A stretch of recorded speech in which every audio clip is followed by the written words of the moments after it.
Thank God, I made it. Yeah, we here right now. In case you didn't know, this is no other than the Remix Morning Show. Or should I say, the Remix Morning Show. Black Power Media, in case you didn't know. Now, it's time to get into it. Let me introduce you to our hosts. We got no other than Dr. Jared. And Burn It Down, Kim Brown. And congratulations and big up to my homegirl, Jackie Luman. How's she gonna freeze? I'm trying to make the balloons come out. Wait a minute, how my camera freeze like this? The worst. How do I make the balloons come out? Yes. Can the church say amen? Amen. Oh my goodness. Jackie. I don't know why we so excited and celebrating, Jackie. You want to know? Well, it seems that some kind soul who is a participant in the esteemed Georgetown University organ transplant program has decided to offer me a kidney.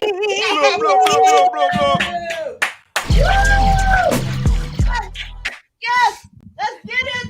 Let's get these new kidneys. Let's get these 2024 kidneys, Jackie. Let's go in here.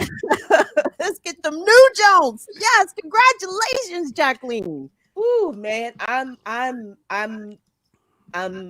anxious. Like literally, I had to take my antidepressants today because I'm all just like, okay. You sound like you're in a tunnel now. Am I a little bit too? Yeah, let me fix that. But yeah, so the way this has worked, it has been a real it's been a real pain in the ass process.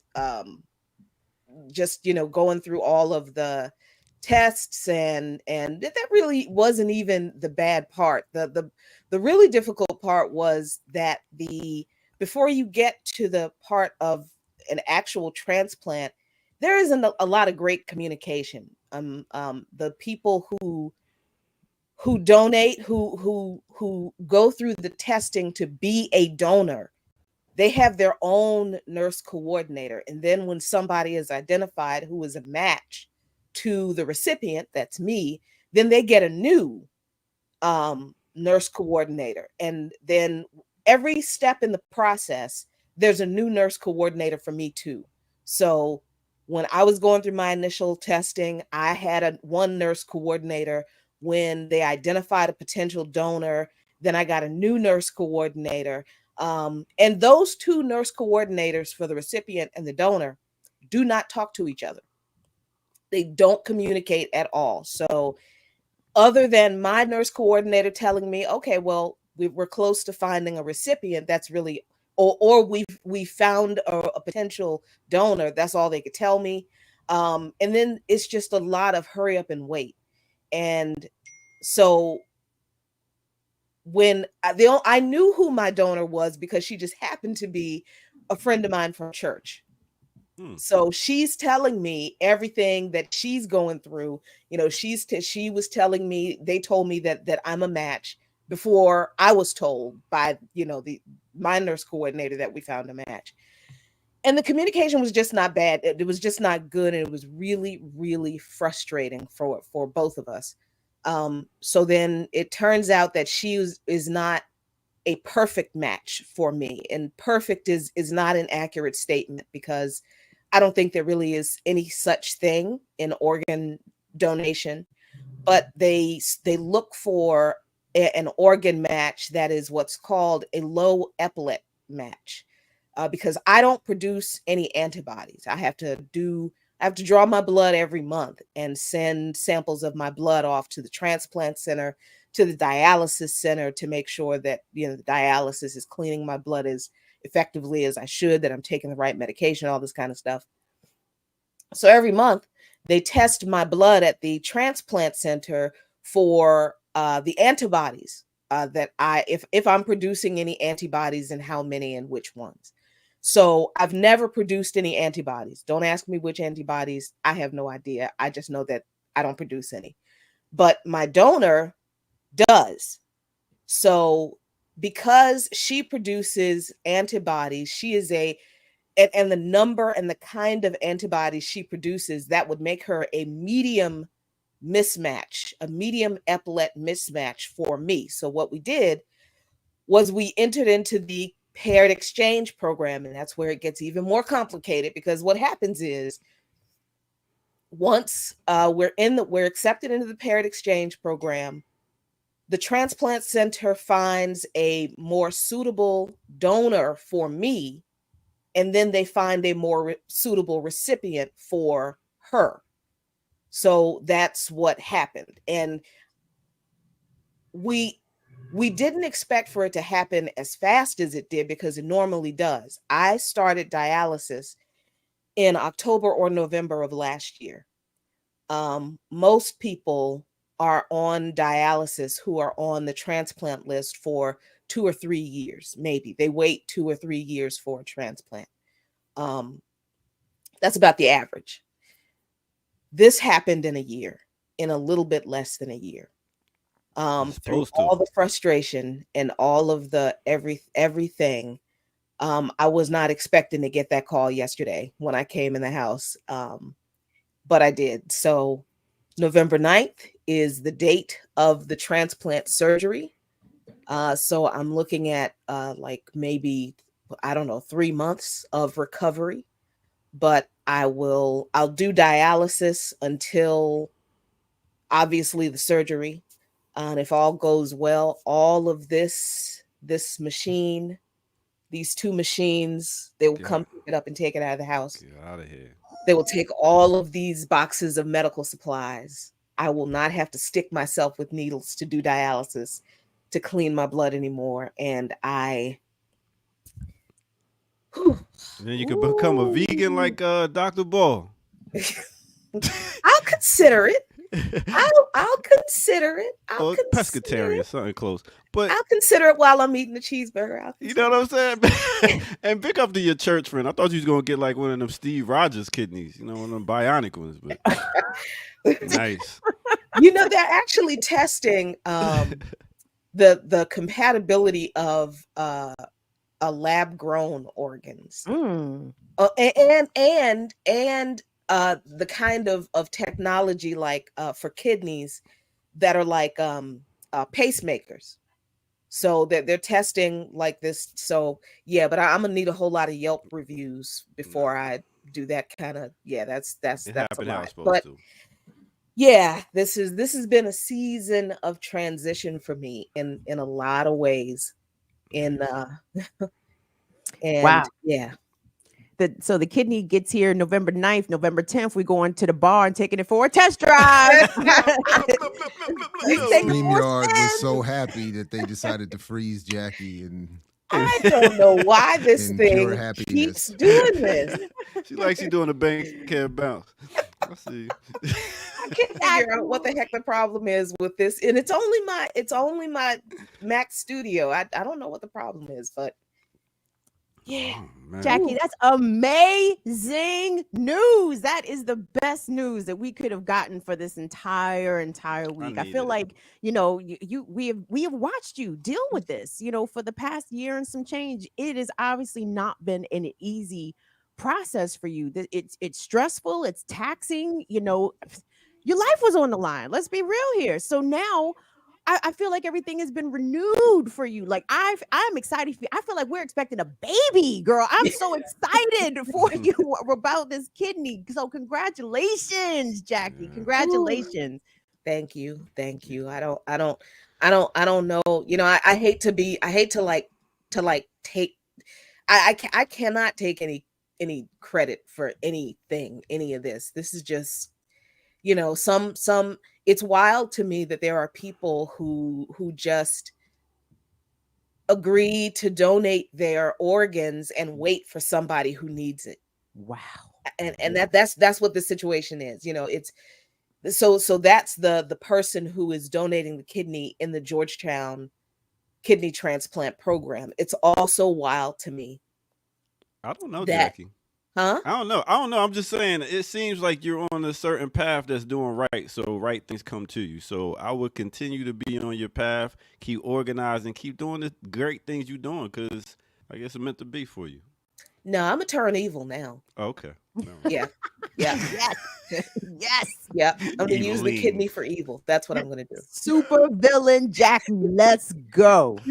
No, but but it's also wild to me that, when I announced that, that I needed a kidney, that I was on dialysis and, and I needed a kidney to live, I could not believe the number of people who donated, who went through the tests, who wanted to go through the tests, but were upset that they were told by their doctors that they couldn't because, of medical conditions that they had. I was floored by all of the people who were, here come the emotions.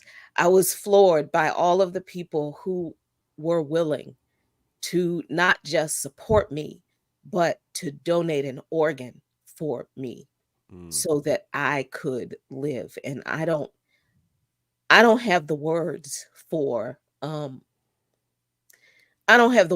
the love and support that came from people throughout not just this, but throughout the whole last 2 years since Abdus passed. I don't have the words for how much love everybody has shown me.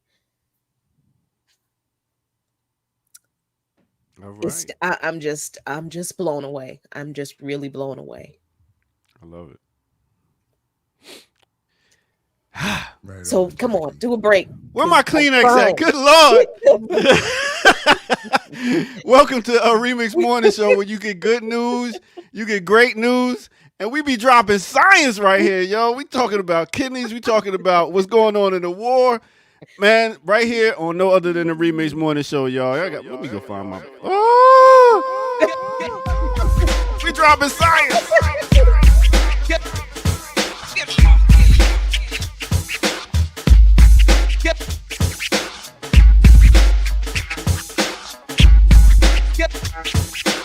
Whew.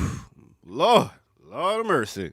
Big up everybody out there. This is no other than the Remix Morning Show. We give y'all everything right here. We give y'all our heart, our soul, our mind, our intellect, all that right here on the Remix Morning Show. All right. Go ahead and hit that like button. If you're new to the channel, hit that subscribe button and go to patreon.com, become a member over there, and check out the content we got over there. Also, tell a friend to tell a friend. It's on again every Tuesday through Thursday, 8 a.m. to 10 a.m. All right, I finished my rhyme. Bars. Let's talk about what's going on right here on Black Power Media. Let's talk about what's been going on and catch up on some shows you might have not seen. Let me put you on to them. Let's first start off with Breaking Barriers. We're talking about Piper when she's talking to Star, the MC. What are they talking about? Doing? I'm well. How are you, sis? Peace, I'm everybody. good. And we're live. Yeah, we're live. We're wow. live, and there's Okay. people in the chat. I want to say peace to the Black Power Media chat. And, All right. I can't see them. Oh, if you it says comments. I don't know if you see gotcha. that. Okay. Mhm. So this is gonna be okay, I this is see a dope it. show right here. Wow, Reason pasta being, you got sauce. Star the Hi. MC. Star the MC has been wanted to rhyming with a try bunch that. of It's people like, like that's the one MF that's like Doom, all types of $9 a people jar, been and I'm rhyming like, for a long what? time. So it's good to see you sisters Right. chop it up. It's All right, gotta be that amazing. was one of the joints Okay, y'all got to that's check what's out up. right there. Other than that, make sure y'all check out Coco. Coco came through on Confronting Contradictions, and she was talking that talk about normalizing white supremacy and Israeli fascism. Let's see what Like she's talking what about. really prevented the Europeans from struggling within. And so the Germans and other European or Eastern Europeans said, we don't want you here. So we want you somewhere else. And so we want you to be in that region. So go find out what region she's talking about right there. And last but not least, let's go to Sundays Radio with yours truly and also Pretty Dope Dia. What are we talking about? Like, yo, if you had to pick which one to maybe like do your party and you only had a choice, It's like, all right, I got a choice of these two MCs to do my birthday party. Which one can I have? And let's think about no other than Rod Digger. Rod Digger and Bahamadia. Those are your All right. choices. So what you think? Rod Digger, Bahamadia. Go check out what was said on Sunday's radio right here on Black Power Media. With that said, let's go ahead and get back to the crew. You know how we do. All right. Yep, I'm Dr. Science. The Vernon Posse, along with me.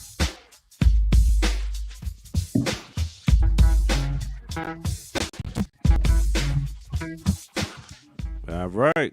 As we What's up, Kamal? I'm glad Kamal is here, by the way, because Isn't everybody? But we got criticism that I wanted to bring up with you. So I'm glad. Yeah, we got called out. Who is So, we in particular? You and me, and did y'all by do? extension the remix. I'm gonna come back to that in a second. But I just wanted to say, if I could just share in this moment of love that we just had with Jackie and the whole BPM community. You're welcome, I Jackie. think- That I gave you my kidney. There it goes. Huh? Ruined. That's mine. It's my Ruined. kidney. In the words of Stewie. Brooklyn's It's not in the true. house. No, it's not. Brooklyn It's is not. definitely I in the was trying to house. hold it back, but I couldn't. It is. It is not. You're true. welcome. You're welcome. No, just say you're welcome. All right. Could we let Dr. Ball finish here? Oh. Good Lord. This is terrible, Brooklyn.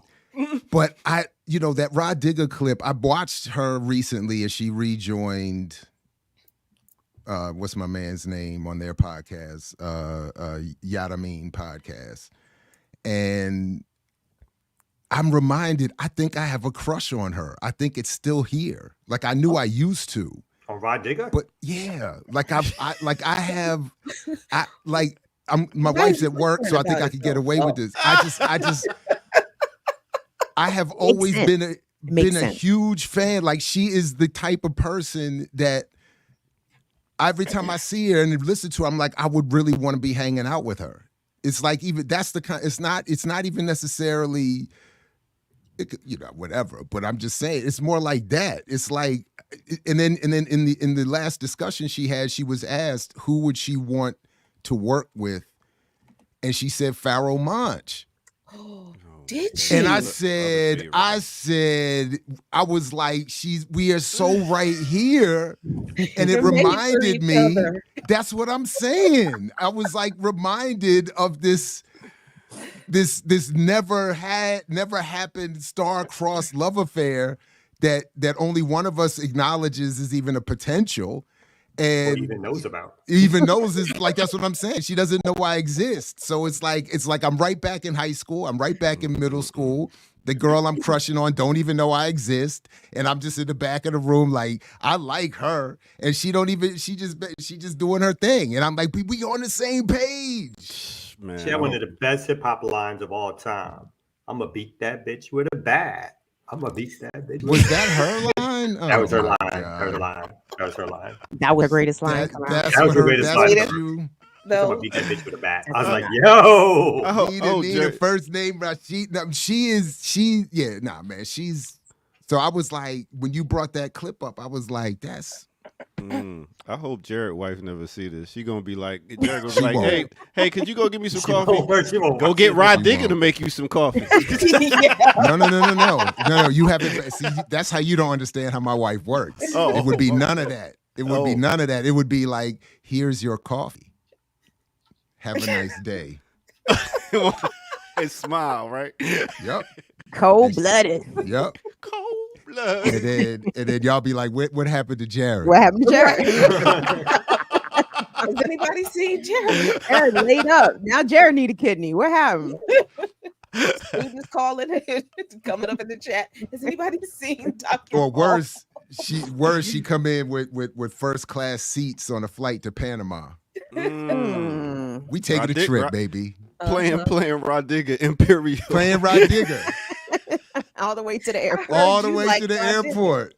Let's ride. And then you be like, where Jared at? I don't know. I heard he went to Panama. That's what it is. I'll catch you on the next break. Peace.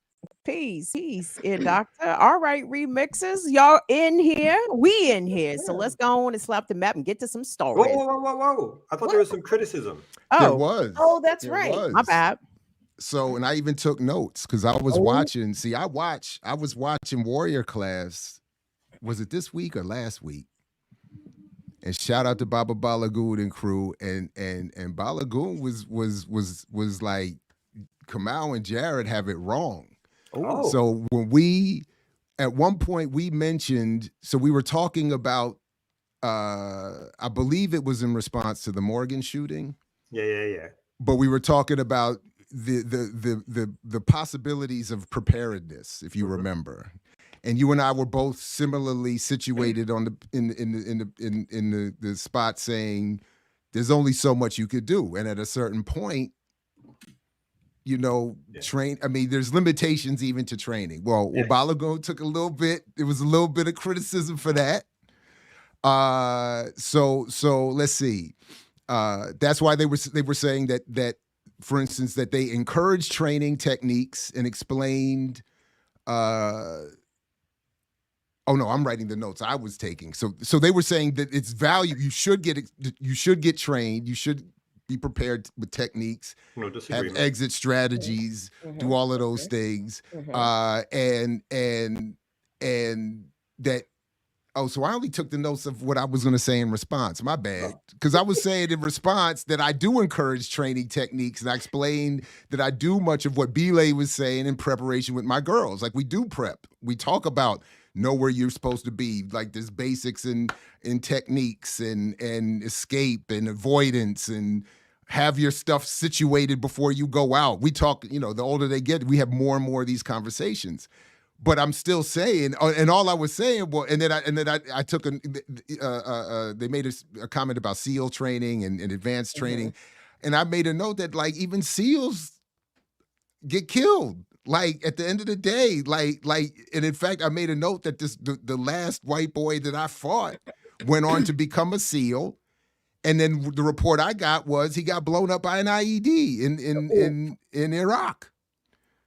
So it's like, no disrespect, but the point is it's you could go through a lot of training, and at the end of the day, it could be bad luck. It could be, look at just what's happening now.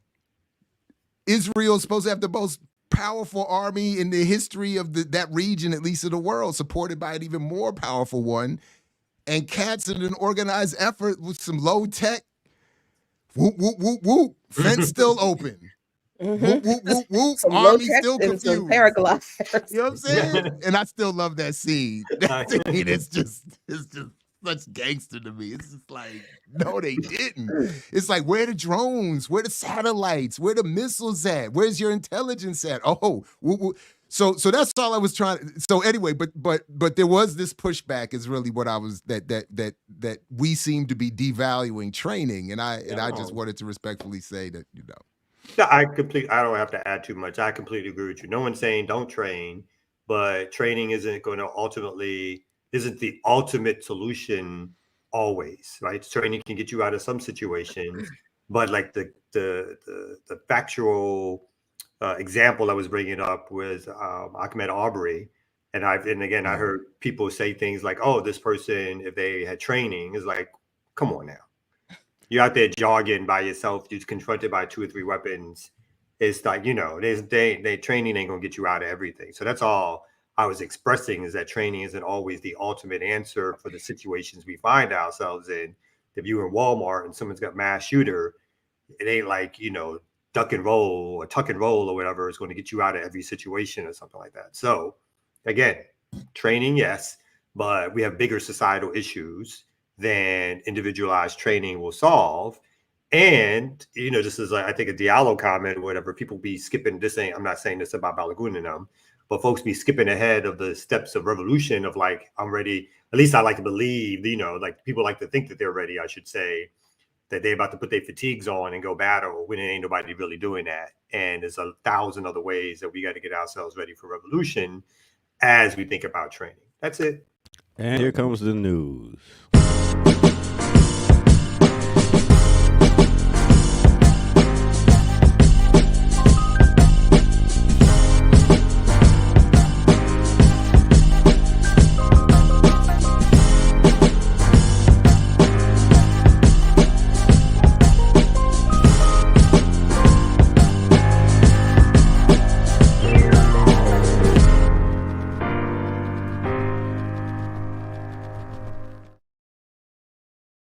very much boss-like.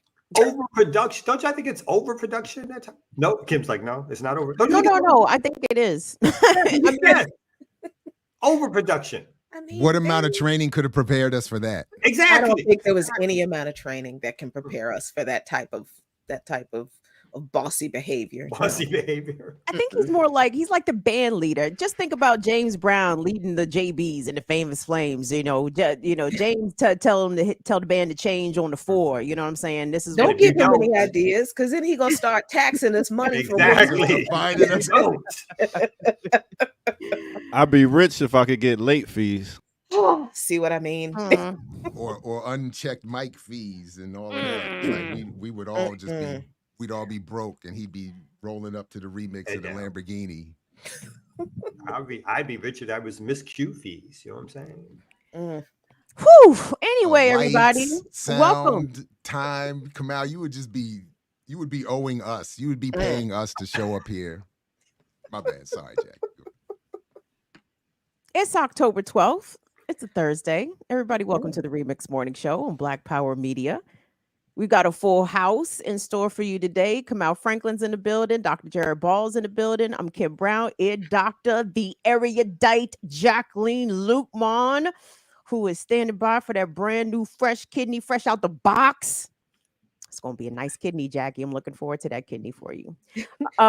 Guys, come on in. Give the video a thumbs up. Share with us. Come in here and get your dialogue on, your conversation on Remixes. We appreciate you all showing up each and every single Tuesday, Wednesday, and Thursday at 8 a.m. Eastern time for this wonderful morning show. We got some stories, everybody. There's a lot of places we can start. Anybody have anywhere that they would like to begin?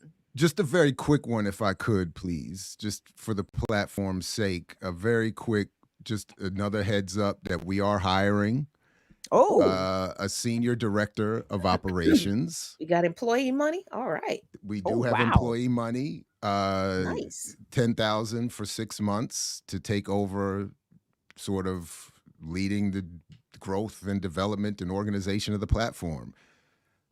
So we can, the link is at imixwhatilike.org. It'll be at blackpowermedia.org if it's not already, where you can download the application. And if you or someone you think is interested and would be right for the job, please do. The whole description is up. You can read through it and get in touch.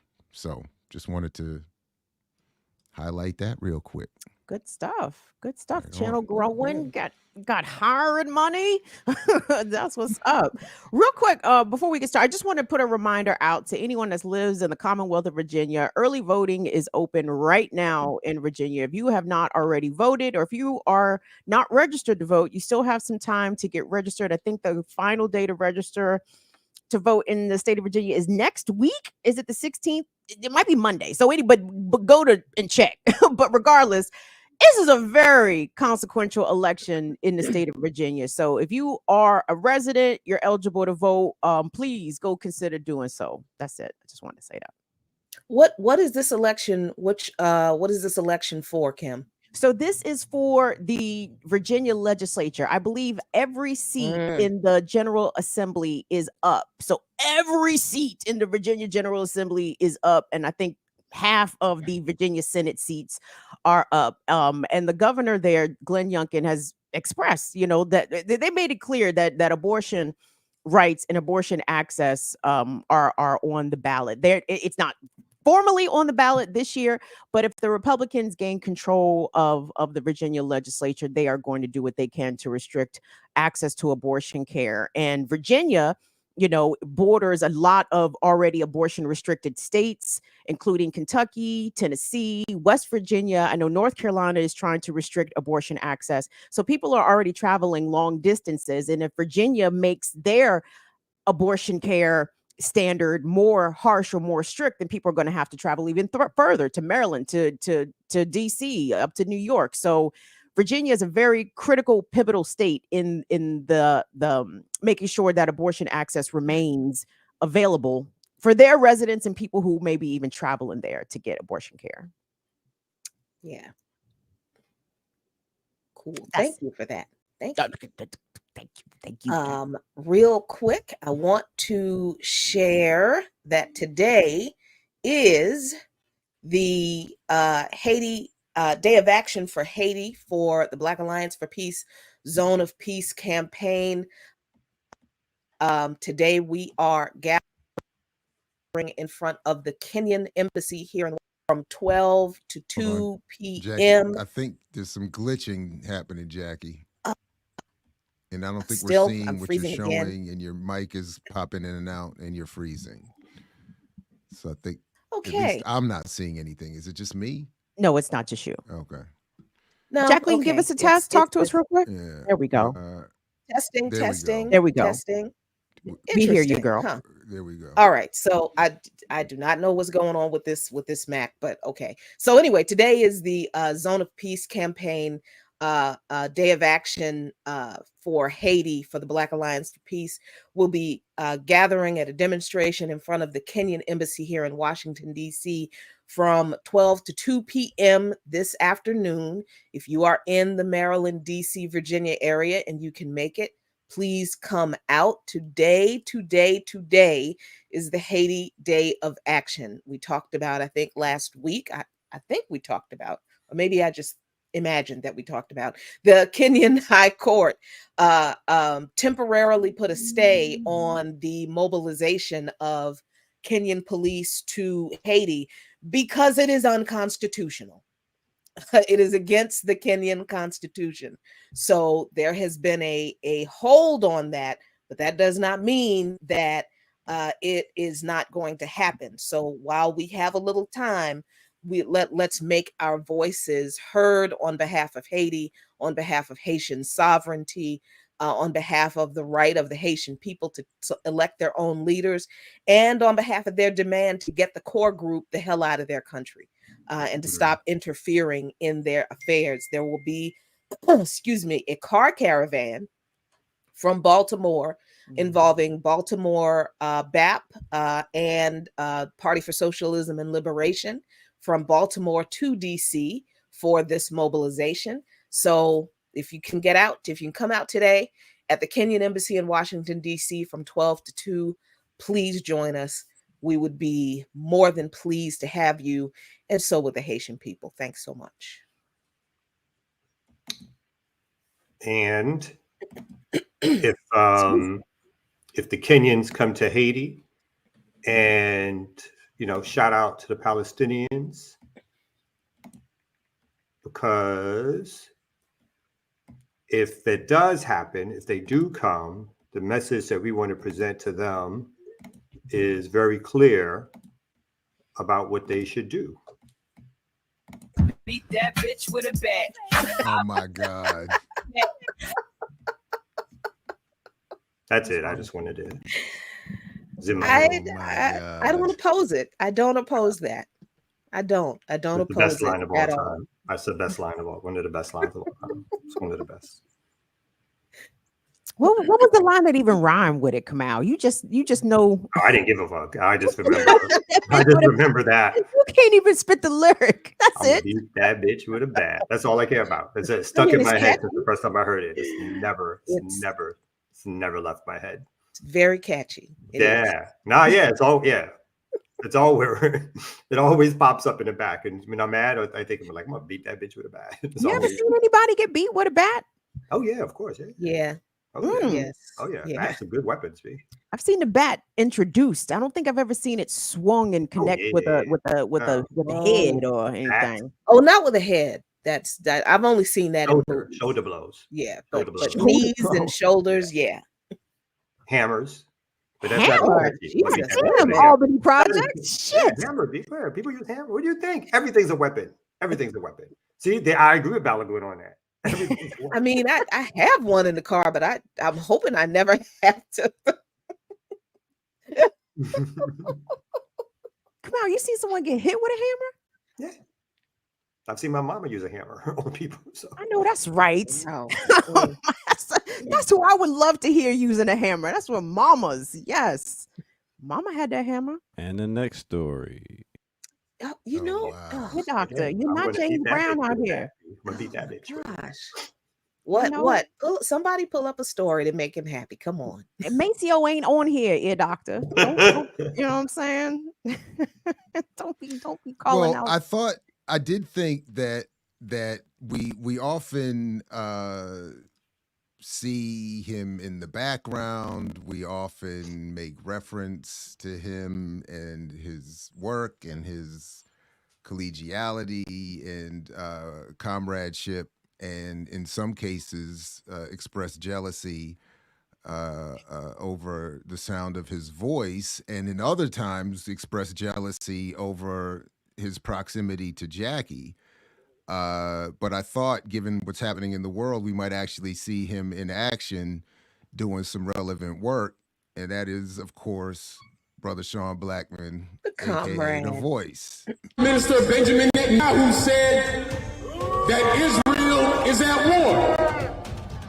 There's been a war against the Palestinian people every moment of every day for the past century, and they have been resisting and fighting back just like they are today. Liberation is a verb. It requires action. It requires commitment, proactivity, and dedication so severe that nothing can break your will, which is exactly what Palestinians have. If your support for Palestinian liberation ends when resistance begins, then you do not want liberation. You want to create a side of peace and equality. Let me tell you something. If you don't have the courage to stand flat foot and say firmly that you are in solidarity with the Palestinian people, you ain't no kind of progressive. Okay. True. True. And did you all? Point, y'all, yeah, go ahead. They were covering, the different demonstrations on the local news, and there was a gathering, I think, on the campus of George Mason University, by students who were in support of Palestine, and all these kids had their faces covered. And they had their faces covered, obviously, because of the amount of vitriol and scorn and attacks. Oh, you're all supporting terrorism and all this, that, and the third. But I mean, I feel like this is a very precarious time. Like, even maybe more so now than in previous instances of Israeli aggression. It's like, if you support Palestine vocally, loudly, and on the record, there's a smear coming for you. There's an attack coming for you, for your perspective, for your politics, and it's more palpable in this moment than I think in moments previous. But what do y'all think about that? Did you all see some of the clips from the pro-Israeli demonstrations? To speak to your point, because I saw this yesterday on. There was a large number of demonstrations in the United States on Sunday. There was a big one at Times Square. Thousands of people came out. The Answer Coalition, which I'm a part of, helped initiate the demonstration. There were many Palestinian organizations, other progressive groups. Thousands of people came out. And a huge kind of hysteria has developed as a consequence of the demonstration that was organized at Times Square on Sunday, because some of the people at the demonstration were celebrating the resistance of the Palestinian people. So it was greeted with this all-out hysteria, as if the demonstration too was just an example of sheer evil, in the words of Joe Biden. There was giant hysteria because of some of the words that were not genocidal words, they were not fascistic words, they were not anti-Semitic words. But I want to play a clip, and this is of the people who were coming to the pro-Israeli demonstration, which is actually people advocating the absolute genocide of the Palestinian people. These are Americans, presumably young American Jewish people. And again, this is all over the internet. It's on the media, but the mainstream media and all of these politicians, they don't have a word about it. It's just sort of like, oh, of course, natural. Let's hear this clip. Fuck Palestine! Palestine to my dick! What do you think the response should be from Netanyahu and the military to Gaza? Kill all Palestinians! All of them! Not one left from the river to the sea. Palestine will be deceased. And Israel need to do like this. You see? Now Gaza. Like this. Gaza need to do like this. Or like this, but all this Jewish. Two options. What do you think the response should be to Gaza? We gotta wipe them off the fucking map. I'm walking about every fucking flatten them like a parking lot.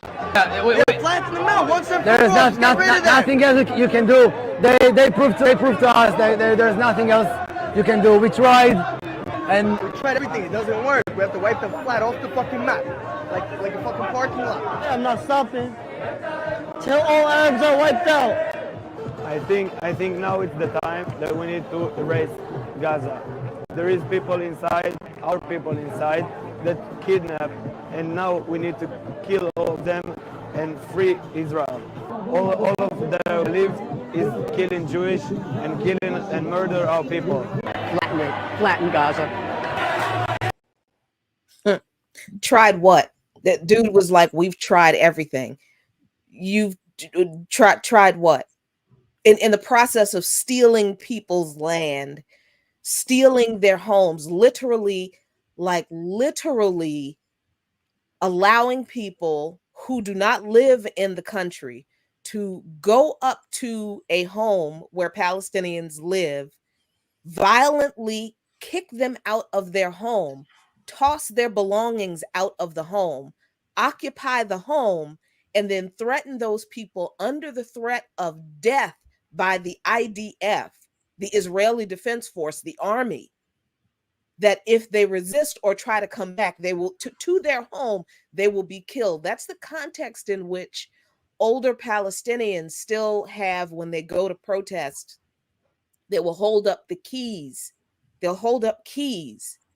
And those are the keys that they have to their homes that were taken from them by these European descended Zionist settlers. I refuse to call these people Jews. They are Zionists. That Zionism has no place. It has no claim on the Jewish religion. Zionism uses Judaism as a facade for its white supremacy and its fascism. That's what Zionism is. So what did this little child, this idiot child, talk about? We tried everything. Tried what? Yeah, tried to do what? Because it wasn't try to be fair with the Palestinian people. It wasn't try to live equitably and equally and in peace with the Palestinian people in their land. No, what has been tried is the eradication of the Palestinian people.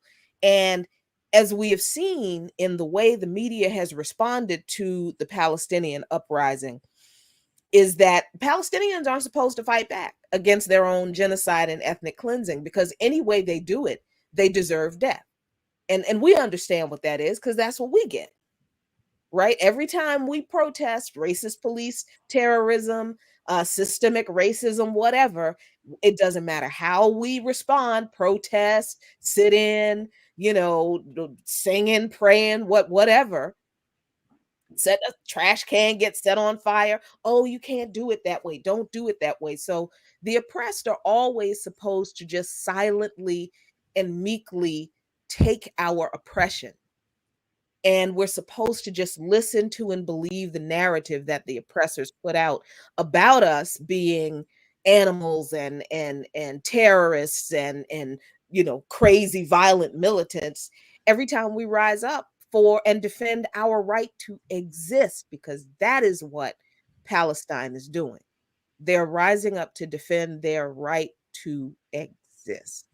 So these people, there's no with the pro-Zionist folks, there's no conversation that can be had with those people. I view them the same way I view the right adjacent left wing in this country. Stop talking to them. Stop trying to figure them out. Stop trying to understand where they're coming from. They've made it very clear what they want. But it's so dystopian. Like these folks are the descendants of the survivors of a genocide, the descendants of the survivors of the Holocaust. And here they are sounding like Nazis, like advocating for the genocide of another people, and not even the same people that orchestrated the genocide against their ancestors. It's so wild. And it's like, how can these folks not hear themselves? Like, how can you not hear yourself? How can you not see what Israel is doing as a state policy to basically create a huge ghetto, a lot like what the Nazis did to the survivors of the Holocaust, or the people that didn't survive the Holocaust? It's like the Nazi playbook is being executed against Palestine by the descendants of the survivors of the Holocaust, and here they are on mics and cameras advocating for the genocide of another people. Mm-hmm. I mean, because this is what the reason they can do this unironically, right, and not see their own hypocrisy is because this is what settler colonialism is, and this is the reason that the United States supports Israel so much, because, like I was talking to Chuck Modiano at that demonstration that Sean spoke at on Sunday, game recognizes game. The reason the United States government is so committed to supporting the Israeli project is because this is a settler colonial project. And the very same ideology of genocide and putting undesirables into ghettos and concentration camps, and, using a surplus labor of people, of a surplus population of people that they deem unnecessary, that they don't want, or unproductive or undesirable. That's the same kind of thing that people did to found this piece of rock, to you understand, to colonize this country. So colonizers recognize colonizers, and the support of the US is only colonizers supporting colonizers. But in another way, the United States is also kind of Israel's bitch in a way, because it doesn't matter that there was a time where US media would even tacitly report on the atrocities that Israel committed in the past against Palestine.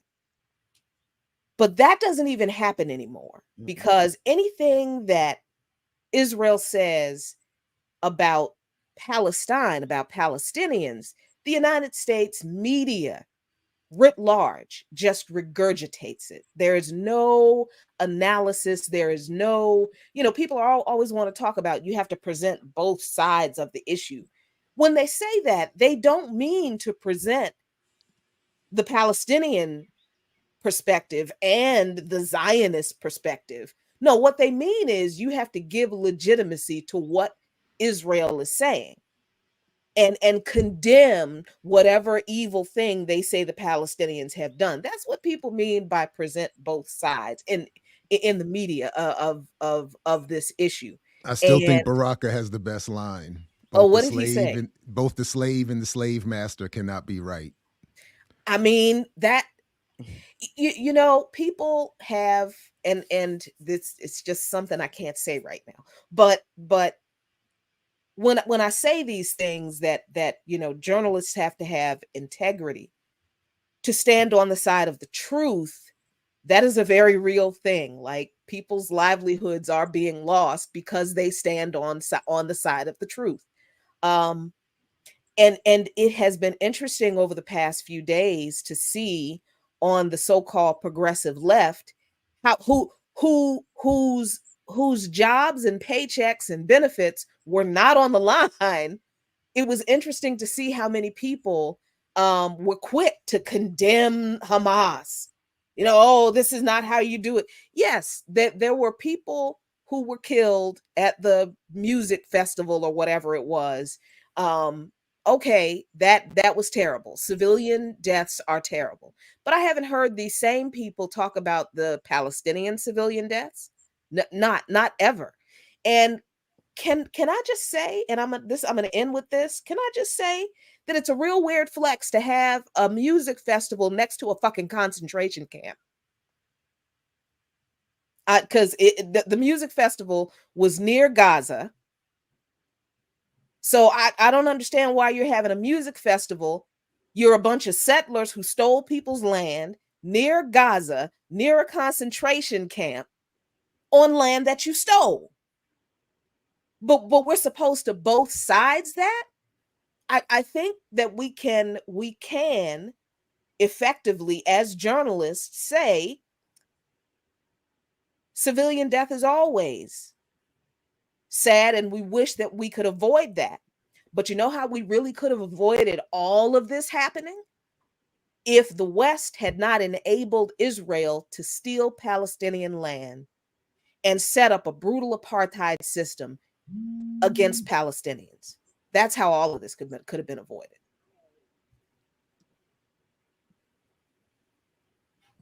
Go on. You're muted, good brother. Oh, no. I mean, I was going to say a little bit, but I think Jackie said a lot of it. You know what I mean? We have this, I mean, you have people who are washed in this propaganda system, and the thing that the only way in which they have any, well, not just the propaganda system of the news media, but the propaganda system of education, right? And what gets taught, not only in schools, but on their, you know, their holy days when they go to their synagogues. The same way when folks here go to certain churches and they teach this right-wing version of Christianity. That's why they support the folks, you know, the right-wing white Christians here who don't like Jews, who think they're all going to hell, support Israel because they think it fulfills prophecy. And people buy into that, right? And so the sense that these people, like you said, like would have this concert, because they expect the open air prison to remain locked down. Mm-hmm. They're like, they don't expect the prisoners to revolt. How dare they revolt? How dare they step out of the nice setup that we made for them, where food, electricity, and water is all dependent on our largesse. And why is this? Because, you know, the initial reason for Gaza getting locked down was because folks voted for Hamas as opposed to Fatah, right? So they picked the wrong leadership. And they have to be punished for that. They have to be punished because they actually operated within a so-called democratic system, picked the leaders they thought best represented their struggle, their issue, that weren't compromising to the Israeli and Western ways. And for that, it got completely closed down, right? So even to this day, the caloric intake is measured around how much food Israel allows into Gaza to keep it slightly above starving, so that the UN and other human rights, so-called human rights organizations, which are also mostly Western controlled, can't say that they're literally starving them, because they're barely starving them. And that's what happens over and over again. It's like as long as the Israeli society functions, much like as Jackie was saying, the American society functions, and the people underneath or who are oppressing those societies are done so in ways which marginalize them, but don't outright extinguish them, then the media doesn't feel the need to react. And if they do react, again, it's on page 16, it's paragraph 12. The ways in which you do it are by peacefully protesting. You can never raise your hand or raise a weapon against those who are oppressing you. That is what that is the tautology that we as oppressed people get. And so when people do raise up, the wash of reaction by Western media is what we should expect. And obviously what we do expect. It's like, this is now the time to put people back in their place, right? To chastise them to a point of, wait a minute, we can't have you supporting resistance fighters, because then you're learning the wrong lesson. Because now you're learning the lesson that when people have the operational use of violence, and it's not controlled by one party, by one system, by one faction, by the oppressor, then things might change, because then people get the wrong idea that they can fight back. And so this is all about putting not only Palestinians back in their box by literally destroying Gaza, but by putting the rest of us back in our box by having the nerve to say that it's a resistance struggle. What do you think resistance means? It doesn't mean knocking on doors and putting up signs always and going like, hey, we're here. Notice us. Can we do another petition at the UN? Is that what we need to do?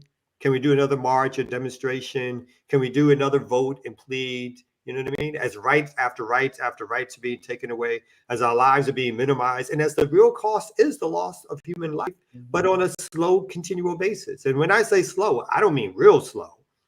I just mean like, malnutrition, birth rates, imprisonment, jails, police brutality and violence, the type of thing that takes 5 lives, 10 lives, 15 lives, 20 lives a day. And then the people like the New York Times and other news outlets feel like they don't have to report it really, or they can make some excuse. Well, that was a bad apple, or there's now an investigation being done by the Israeli authorities to see who should really be blamed for this and held accountable. There's a report coming out. So there's a report. So now they've done their job as the oppressor. They are doing a report on their violence against people. So that's what we're supposed to buy into. And if we don't buy into it, then we're all just supporters of terrorism. So that's the lesson learned around how the propaganda system is working right now. And this should be a class for people around how things work. Look at DSA, not really progressive at all, but being pushed on their asses, shoved on their asses for doing nothing more than putting their name on a flyer and promoting the flyer on social media. They're so fucking scared now that it's ridiculous. They're like, they're coming like, oh no. We didn't really endorse this. We just promoted it. We didn't know what people were going to say. We're not really down with that. They're being pushed on their asses to make sure that they never do this and never speak out like this again.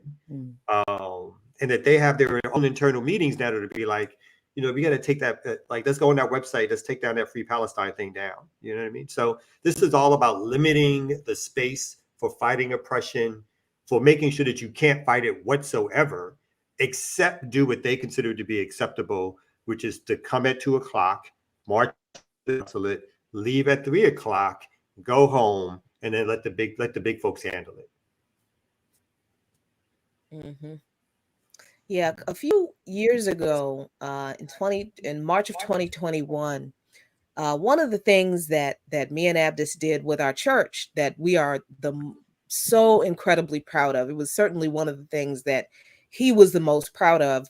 He really organized this teach-in about Palestine, and we created kind of we called it BOSA 411, the Board of Social Action. That is the board of progressive radical folks in our church who are using our faith to focus on justice issues on behalf of oppressed people. So we put in the church bulletin for pretty much a year the basic facts about the founding of Israel and the history of Zionism.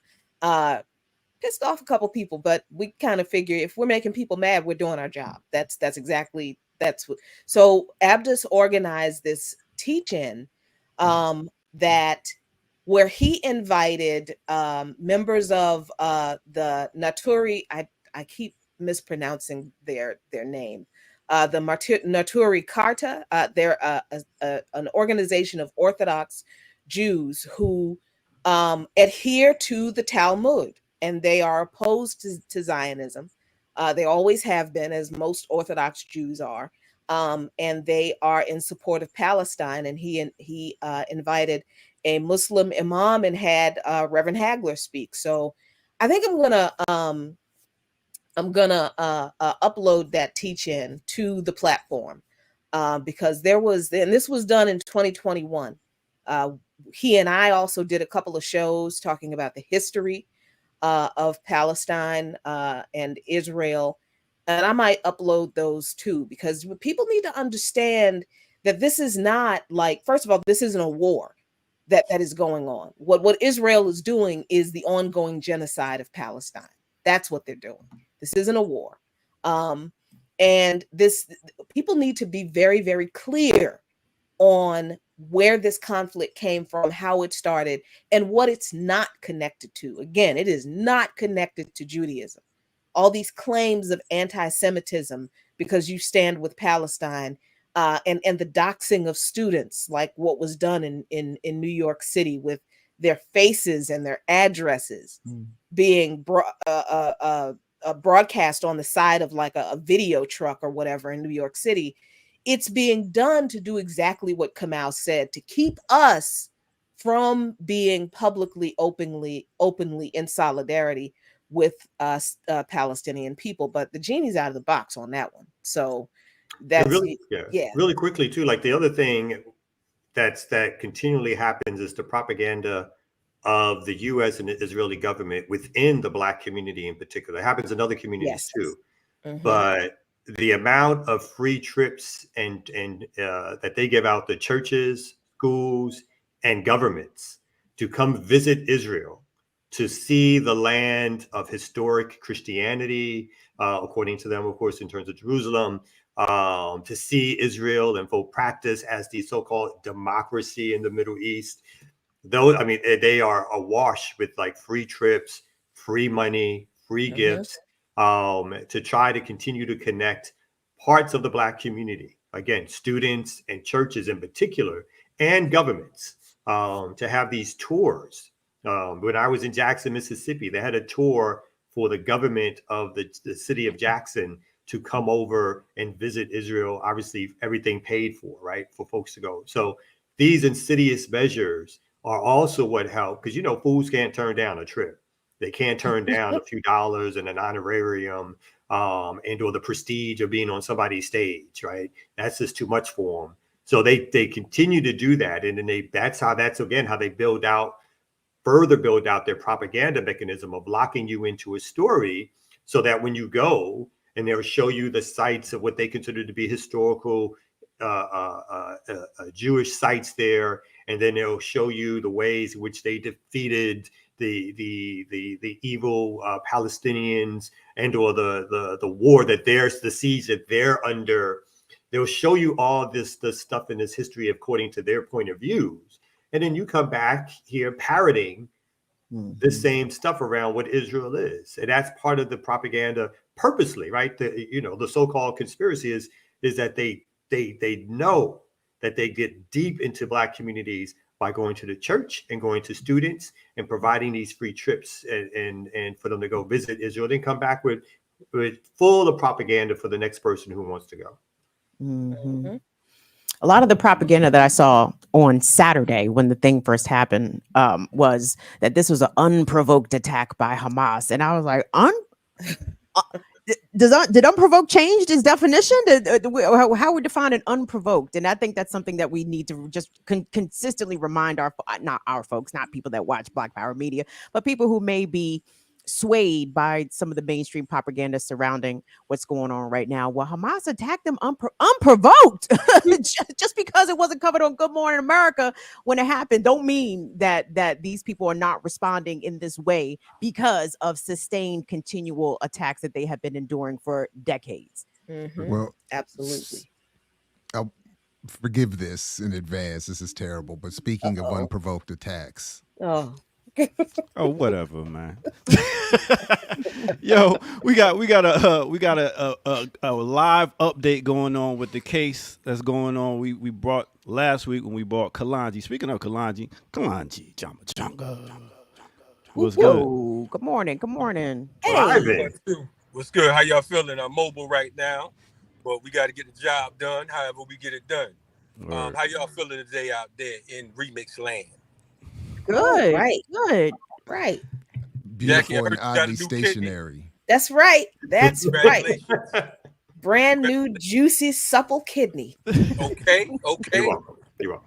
No doubt. Kamau gave it to you? Exactly. I got stitches right here to prove it. Stitches. Okay, yes. Okay, it's fine. It's Kamau's kidney. Okay, fine. He gave her a headache. But anyway. That's the only thing I give her is a headache, I think. No doubt. I just wanted to give an update. I know that right now imperialism's at an all-time high. We got what's going on in Palestine. You got what's going on in Nigeria. You have what's going on in Haiti and pretty much all over the planet. And it trickles down all the way to Cop City, and it trickles down to what's going on in the streets of anywhere USA. As you all know, on August 10th, there was a deacon, Johnny Hollman, who was murdered here in Atlanta by a young 23-year-old melanated pig, a black pig, decided to violate this man. He joined the family and the attorney a few weeks ago in a rally and protest to bring on justice. They was trying to get body cam footage, but now we understand that there's some breaking news. So we're gonna go in a few seconds to the daughter of Johnny Hollman and also one of our resident attorney, I'm gonna say, Miles Davis. So y'all stay tuned and stick with us.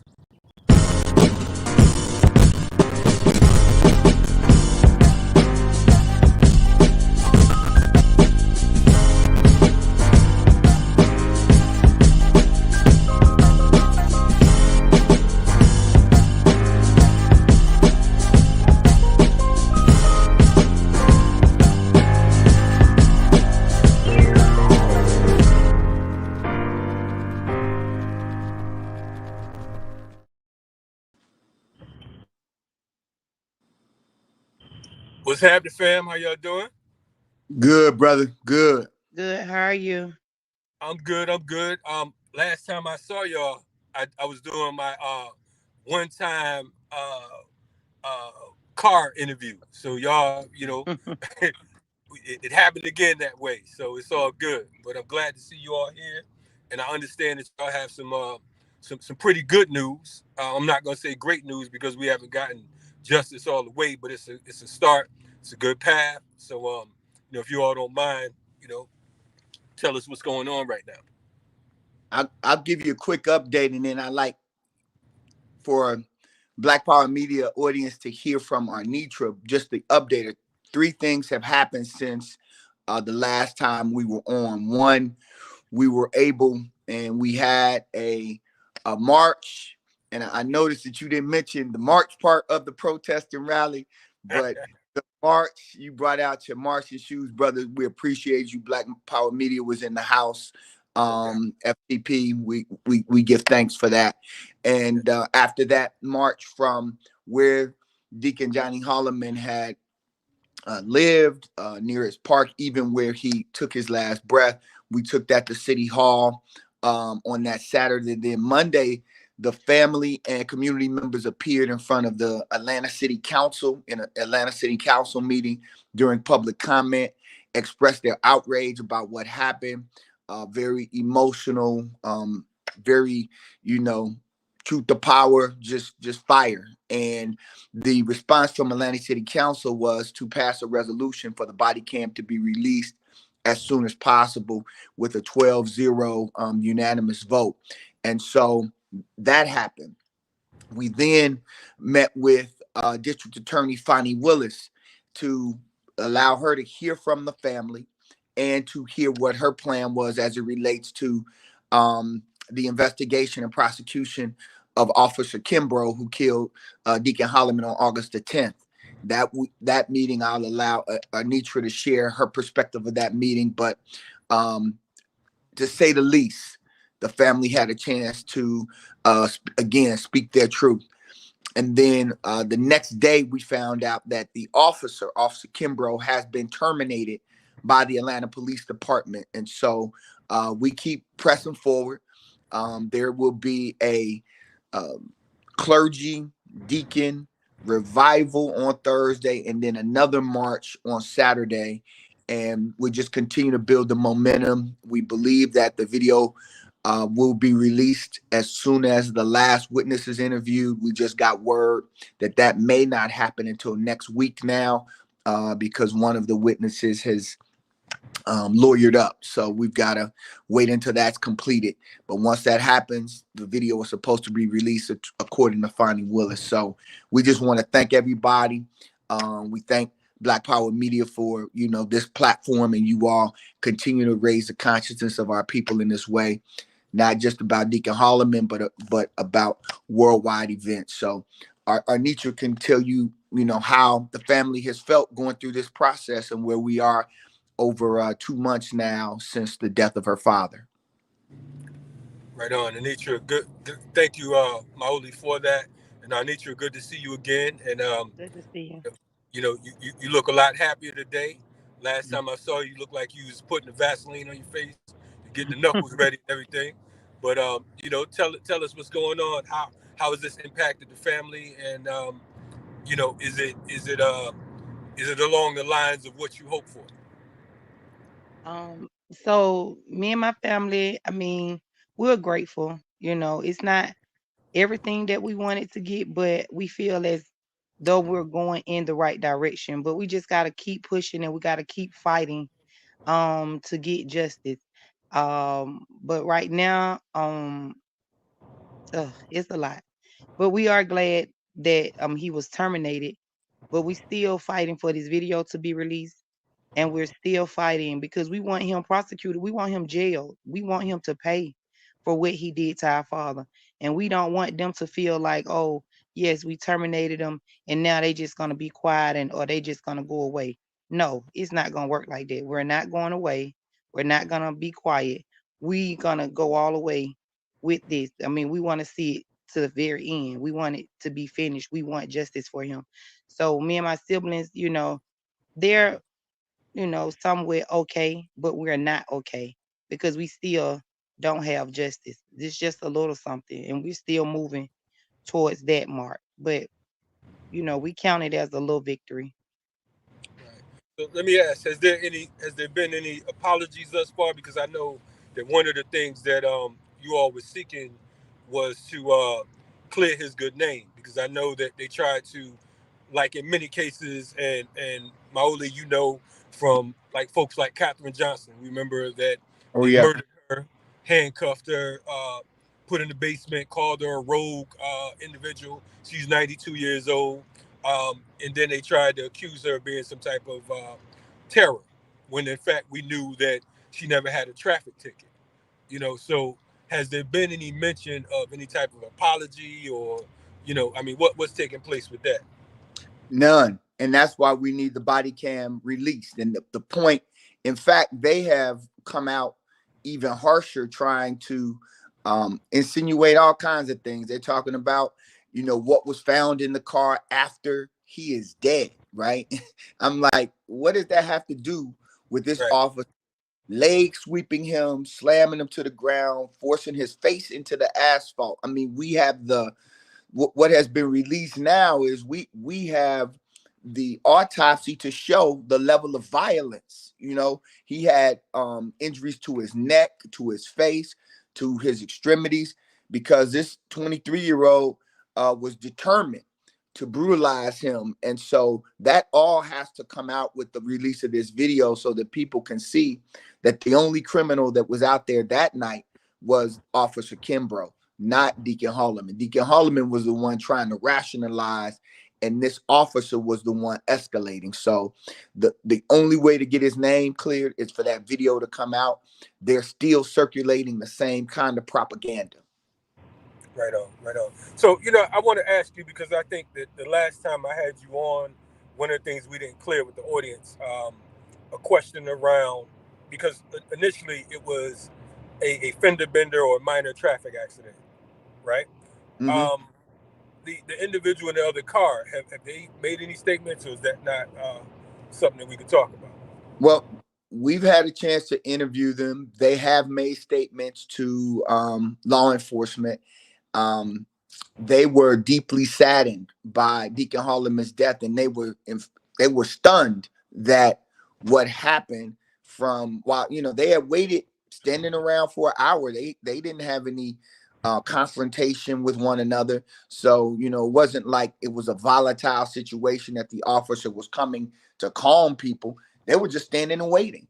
And then Arnitra heard, because Deacon Hollman called her.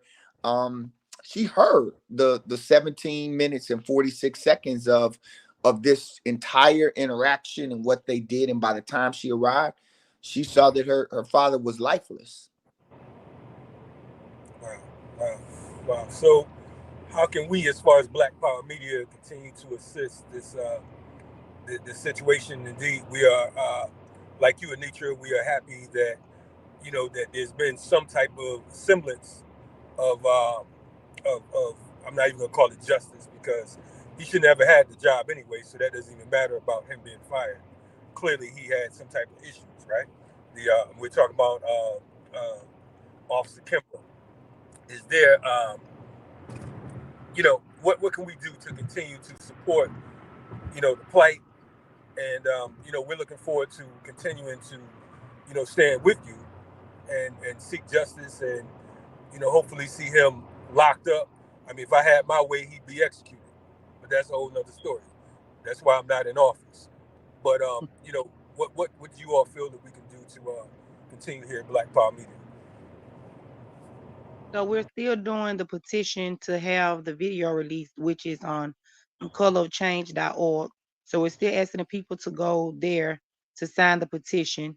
We'll also have the Justice Revival on next Thursday, October the 19th at 6:30, and that will be held at First Iconian Baptist Church.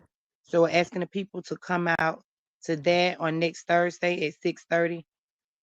We have the clergy, the Concerned Black Clergy and Deacon March on Saturday, October the 21st, and that march will start at 11 o'clock.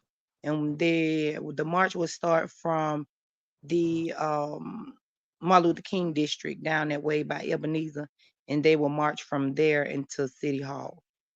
So we're still asking the people to come out for that, and we're asking the people to join us in this revival, and again, to sign this petition, keep it going so that we can have this video body cam released so that the world can see how our father was unjustly killed.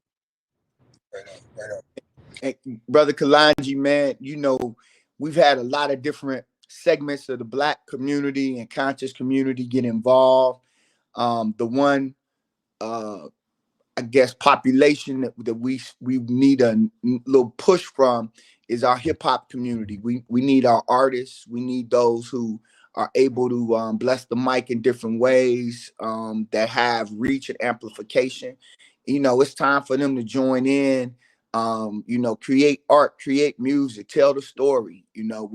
We're about to release a timeline so that folks can see exactly what this struggle has been over the last 62, 63 days, so that people can understand that this is a protracted struggle. This is not an event, but it has to be a movement rooted in our ongoing struggle since the Panthers raised the issue of an immediate end to police brutality. This is a continuation of that struggle when Nat Turner said, "Enough is enough. We're going to get free." All of this is directly connected to our struggle against these oppressive forces that remain occupants of our communities. They continue to occupy spaces, and they deputize Black faces to serve as overseers in our communities. And so this is a larger issue. We've got to keep pressing and organizing, and we just ask for continued support, and we give thanks for the courage of this family to step forward. They are born and raised in born homes. These are Zone 1 family, and we looking for Zone 1 to step out. No doubt. But listen, man, we're gonna definitely put our feelers out there. We're gonna reach out to any and everyone. I know there's some Bowen home, so that explains why, she was ready to thug out last time. But but we that explain, it makes it clear now. But we definitely appreciate you all joining us this morning. Keep us in the loop. And we're looking forward, and we're gonna visualize and manifest that we will be broadcasting that footage soon as it's released right here on BPM. No matter what the time, what the hour, keep us posted. And like I said, whatever you all needed, we at your command. We appreciate y'all. Thank you. Power to the people, brother. Appreciate you. No doubt. All power to the people. Stay safe. You're checking out the Remix Morning Show, Black Power Media. You know what we do around here.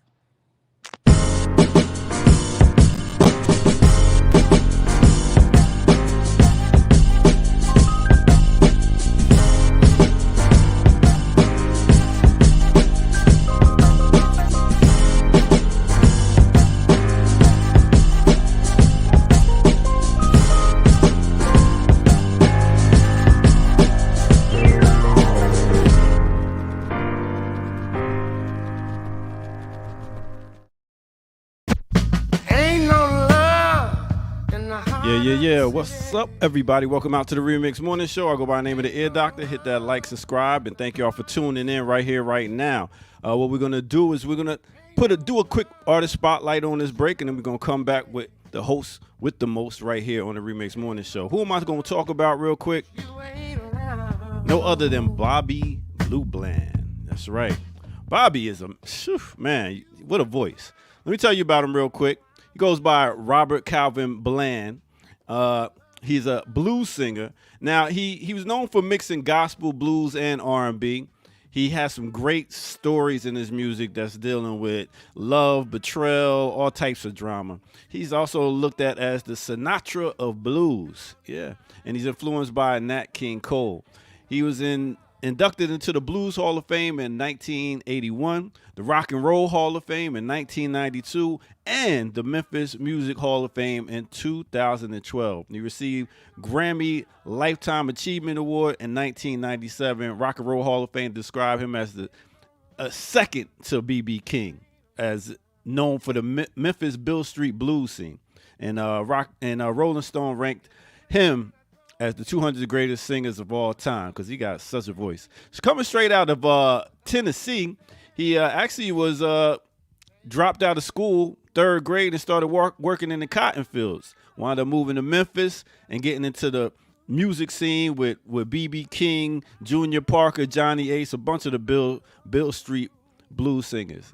And he got scouted by Ike Turner. That's right, Ike Turner helped him out, and then later he was like, all right, well, let me get some of this commercial success, and he came out with a song called Father Up,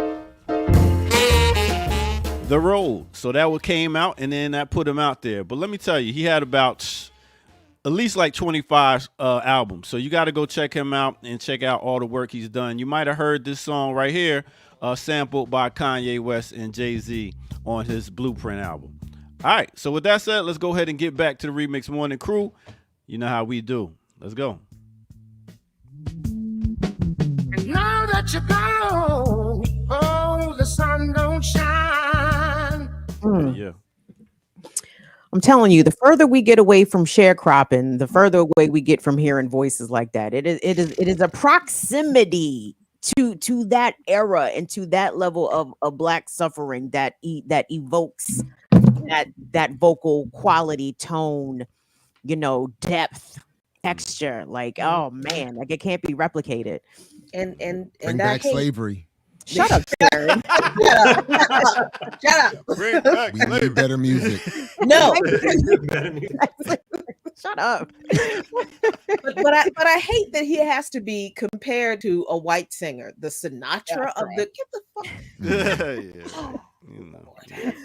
Hopefully we won't go back to the conks again now. That conk that is a mean conk. They're pretty stylish. I took a lot of burning of the scalp to get that conk. That's a lot of potatoes. Yeah, that's a lot of scalp burning. All types of scabs.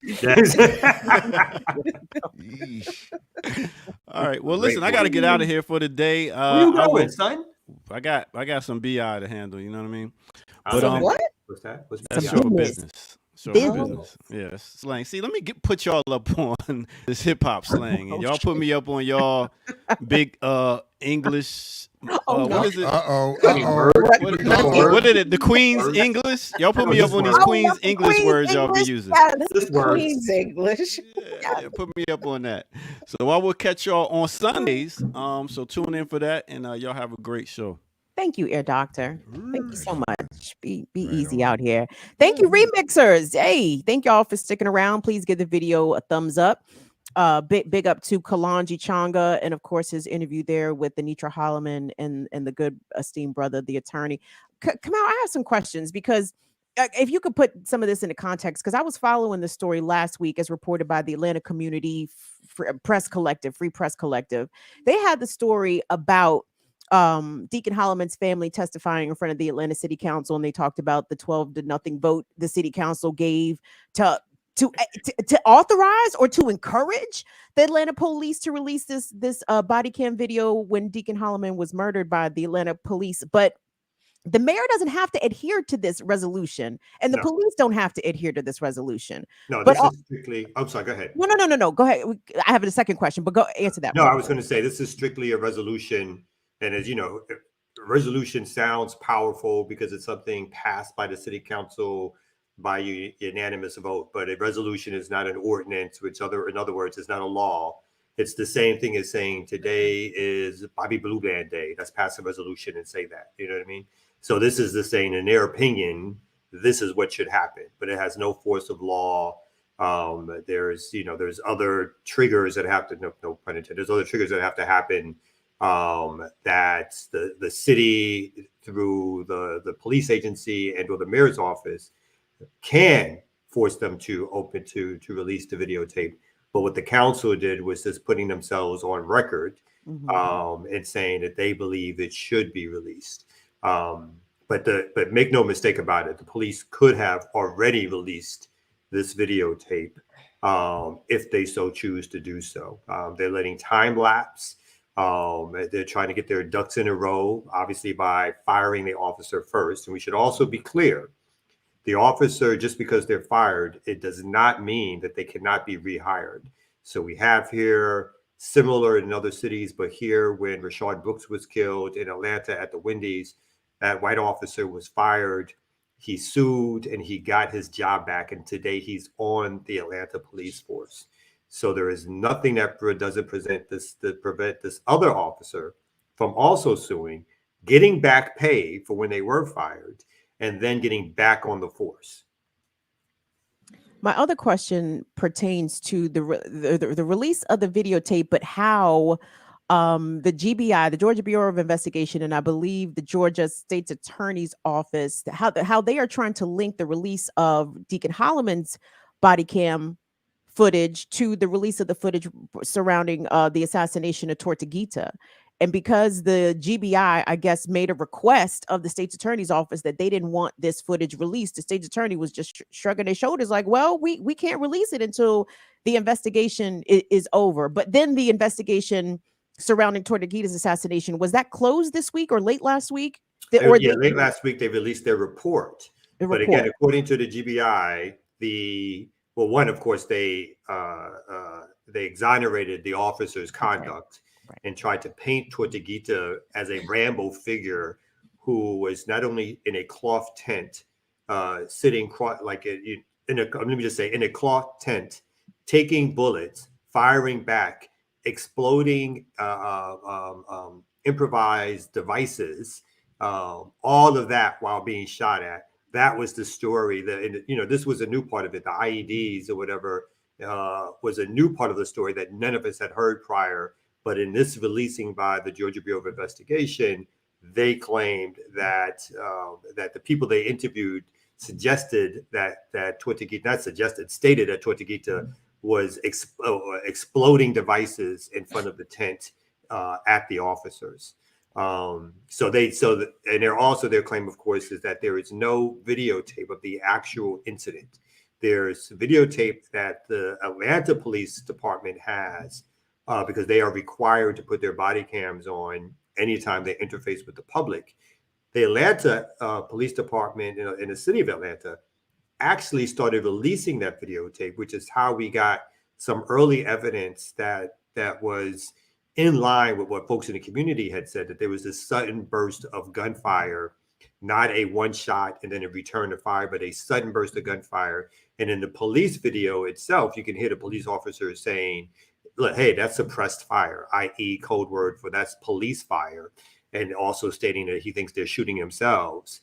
So that's how we got that information. But then the Georgia Bureau of Investigation told the Atlanta police to stop releasing their videotape. Wow. And Atlanta listened. Now, again, there is no law, no ordinance that the Georgia Bureau of Investigation has power over the Atlanta police and or the city to stop them from releasing their own videotape of not only what happened in the Torita incident, but what happened with Johnny Hollman.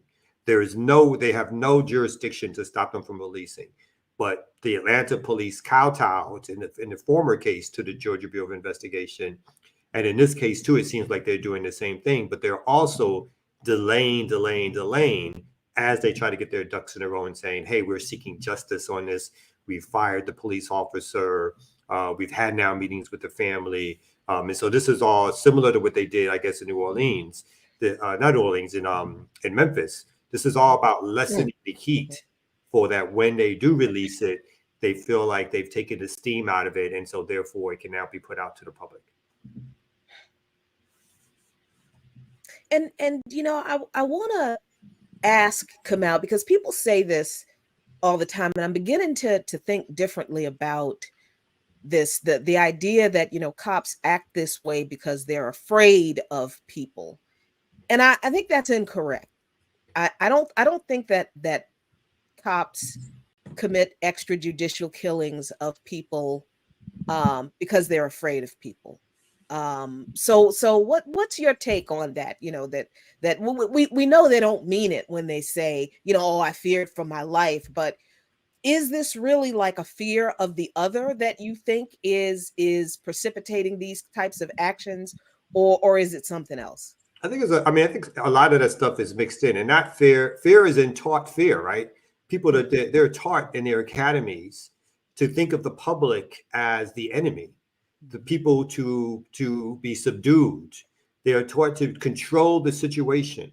And so when you speak back to a cop, their first reaction is to be more dominant than you, to control the situation and control you as a human being, because for them that establishes power and command control over the situation. And so if this, again, 62 to 63-year-old man, preacher said, wait a minute, what are you doing? I don't understand what's happening here. The cop is taught through training and through society, right? As somebody who doesn't want to be spoken back to, or who's somebody who feels like they're in a position of control. They have the law on their side. As someone who has a badge, a gun, a taser, mace, whatever else they have, that how dare you question anything that they say? And again, this was a 20-something-year-old cop, right? This was a kid who's happy to be in a position of power and to exert that power, bringing together with all of that, Black or white cop, the system of oppression and racism and white supremacy, of like how they talk to a Black person as compared to a white person. You can better believe a white person would have survived that, right? A white person would have talked right greasy to that cop. Fuck you to that cop. I mean, we've seen videos. I've seen videos of white folks with guns pointed at cops who don't get shot at, sticking middle fingers up at cops, yelling at them, telling them that I pay your salary, and the cops back off. I don't see those same type of videos and interactions when it comes to Black folks, particularly dealing with the cops and stuff like that. So I think there's a whole lot that's going on in terms of the power structure, what's part of the training, and what's part of the propaganda that people have in general when they interact with Black people, particularly certain kinds of Black people.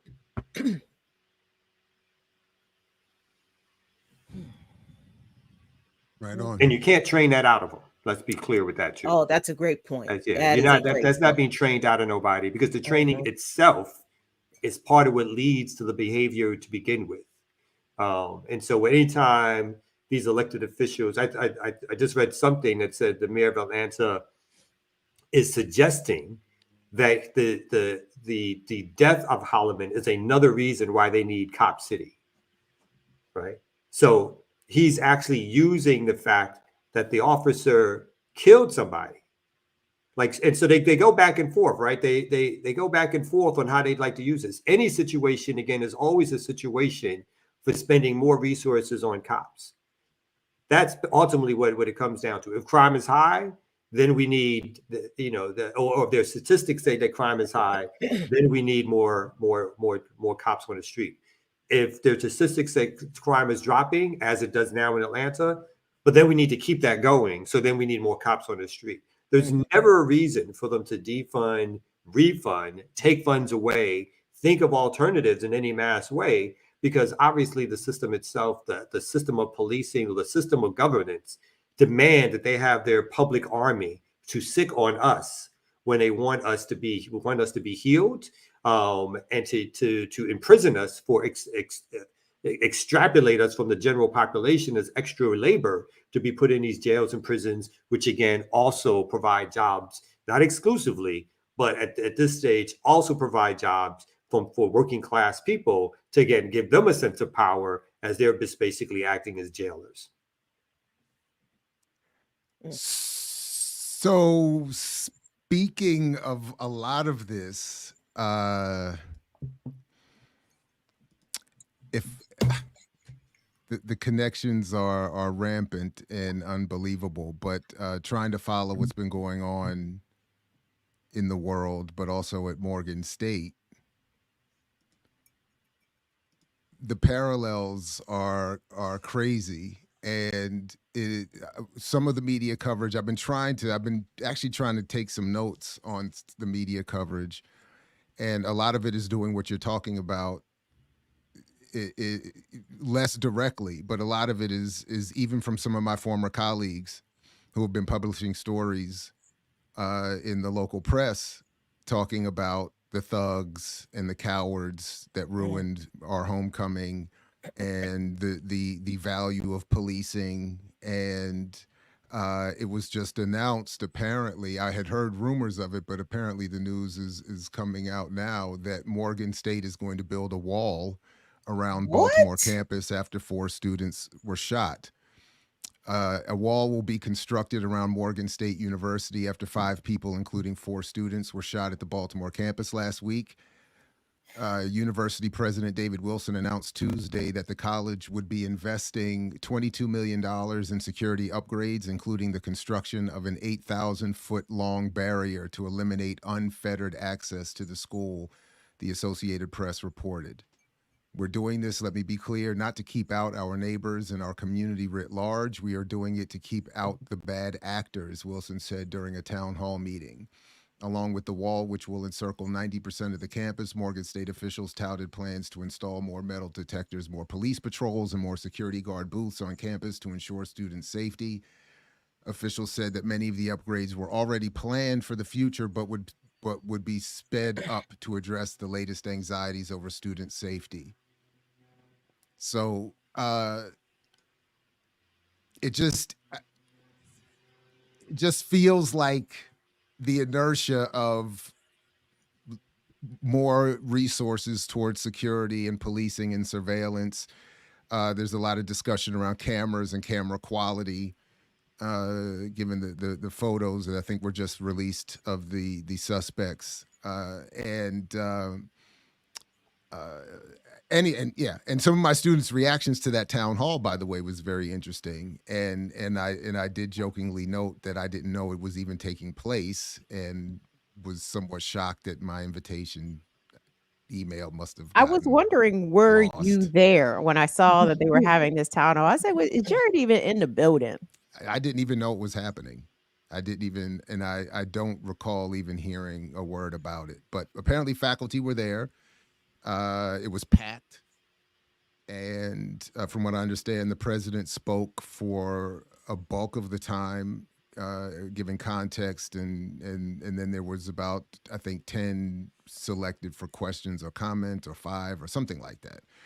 And it depends. Students are stressed, and they are in some cases wanting more of that security. So they were happy to hear about some of that. Others were saying kind of what we say around here a little bit. I'm not necessarily thrilled with more people with guns and more cameras, and it just doesn't always work out for us, was sort of the sentiment.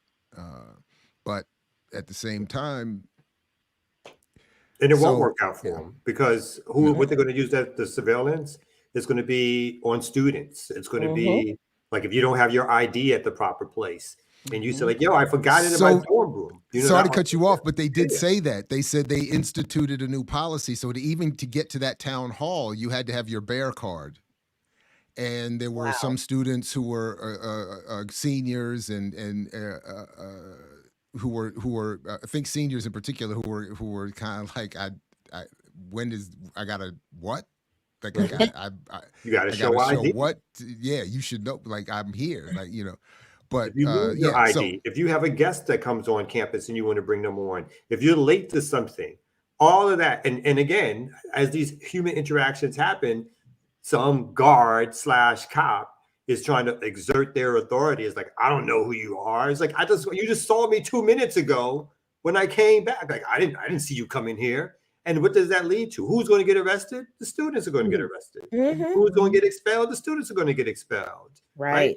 So that and again, yes, I understand people's need for security, of course, but the solutions that they offer, like they said, they had plans for that. They already had plans for this. That's not a secret per se. Like and again, like even though it's kind of like I'm forgetting the term about never letting a good disaster or whatever go to waste, but this is one of those things that they do. That's like now we got it. And again, as we spoke about yesterday, all the money they need will be raised in a split second to do this. If it's money to cut tuition, somehow we can't come up with that. If there's money for more scholarships, somehow that's not going to happen. If it's money to pay teachers so that they can feed their family, like, you know what? We got to look at the budget next year for that. But for a wall, And so I have enough money to build that wall 2 times higher than what they just suggested, Yeah. A former student of mine is now working on a PhD at Howard and interviewed me for the Hilltop. So I got to do my low-level Kamau yesterday or the day before. And part of what my comments were before I even saw this news was that a lot of it is the contradictions between what exists on campus and what exists in the community right next door that help exacerbate these tensions and create and now that they're going to build a wall, it's just going to be even more. So the claim can be, we're not doing this to keep out the community, but they've already made sure to talk about the fact that the suspect was not a student, that this is from the community, that there is a concern about the East Baltimore region. And so when you put up a wall or a fence or put up more security, and then you're requiring more ID, obviously it's going to be just sort of a de facto, here we are with all of these resources and all this construction. You see all the cranes and all of the investment and all of the money pouring in. And you're on the other side of that fence, broke. And then another thing real quickly is going to be, they're going to look over that fence, those on campus, and say, like, you know what we should do now?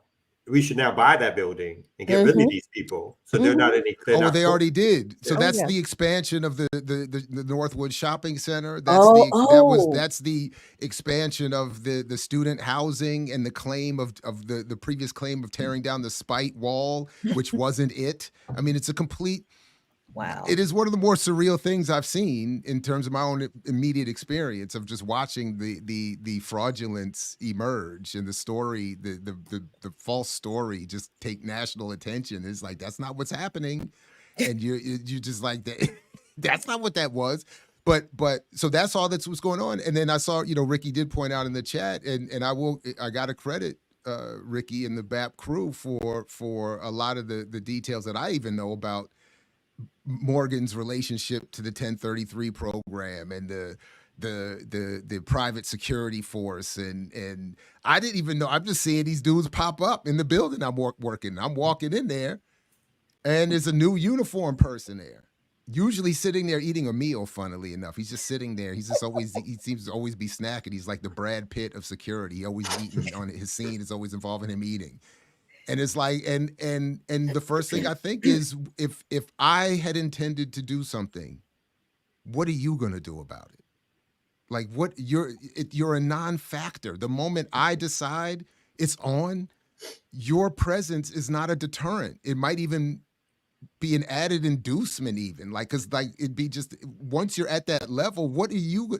So the point is. And then, by the way, right outside my building is the new expanded brand new police substation there. Good. So it's by the way, which I got to see one day because I take my office breaks in my car in the parking lot, since, my office is a precariously positioned. So, and I just happened to see police out there relieving himself in the parking lot. Ew. Yeah, ew. And then just go on about his day. And I'm like, first of all, the building's right there. The building I walked out of is right there. Your police station is right there. But no, he felt, no, it was on right here. And admittedly, I mean, by the time I realized what happened, he was already moving on. But I was like, wait a minute. But not But if that a I would student did that, going to jail. and he could, I think there's a particular irony surrounding the construction or proposed construction of this wall, especially considering the history of walls on the campus of Morgan State to begin with, that spite wall was constructed by the whites to keep out the blacks, right? And now it's still there, by the way. Yes. Right. So they literally would not have to feed them. Right. But here we are some decades later, and now you have these aspirational class climbers also now wanting to construct their own wall to keep the blacks out. And it's like, y'all don't see the irony in this, but what's a wall going to do in the middle of an urban campus? It doesn't seem feasible, plausible. It doesn't seem like something that can meet the stated objectives. Like, you're not going to be able to keep the community out, and it is a tremendous just waste of resources to do what? This is a symbolic wall. This wall is not going to actually provide any security. It is a message and a symbol to the surrounding community. There in Hill and Road, Moravia, everybody, y'all stay out of here. This ain't for you. The Palestinians continue to demonstrate for us the value of all of these devices. I mean, again, the moment you decide it's on, it's on. I mean, so instead of taking care of the contradictions, there's just no money in that. That's the whole point. There's no money and power in that. All the money and power is in keep building it up, and we'll sacrifice a few here and there. And the Israeli elite. I remember your boy, by the way, Kamal, back in the day. One of the early essays I read in my politicization was an essay from Chomsky saying that about just that point. Chomsky said, the money and power is all in creating the conditions that repeat this cycle. So we know the Israelis don't want to end anything, and the people in power here don't want to really end anything. You're happy to sacrifice even a few of your own if necessary, because at the end of the day, it just means more will accumulate to you and yours. So it's remarkable. So yeah, build another fence, build another wall, and when something goes wrong with that, we'll come up with the next one. And then and by the way, all of the increased funding coming to the university is designed around cybersecurity, military intelligence. So it's like we're going to spend money to train the future generations of leaders who will help create the new technology to suppress future generations of those oppressed by the conditions we're going to keep creating. It's fucking beautiful. And keep reporting on it over and over again, like it's a natural consequence of poverty or and the liberals will get a Pulitzer. Yeah, somebody, you know what I'm saying? Yep, somebody will get some grants and gross. I'm a Carver Genius Award. Yep. There'll be more reports. It's going to be perfect. And then we'll even scrape off a couple dollars to give another lunatic radical a Freedom Scholar Award too. Make them even look even better. Fuck it. Like, what are we gonna do? I mean, it's so. Oh man. Another lunatic radical. Black Power Media, the home of the Black lunatic radical. By the way, we're hiring for a new senior director of operations. It's a new lunatic radical to take over and run the lunacy. Yeah, it's beautiful. Yeah, just as a reminder, check out. I love it. Aspirational class climbers and lunatic black radicals. I like it. Oh man. Yeah, so it's wild times. In all seriousness, though, I think that's why what we do here is that much more important. I mean, because it is difficult to find some safe harbor thought and analysis. Well, the next thing that's going to happen too is I think the Supreme Court, these court cases, a slight deviation, but not much of. The Supreme Court is going to end all this historically black college shit anyway. Because, they're looking to strike down anything to do with race that particularly benefits Black people. And these schools have no problem whatsoever, in my estimation, for what I've even seen, of starting to recruit white students who can pay higher tuitions into their schools to meet their own sort of diversity quotas around more white students. But the Supreme Court go ahead. I'm sorry. Yeah. No, I was just going to say, I'm sorry. What's going to start that?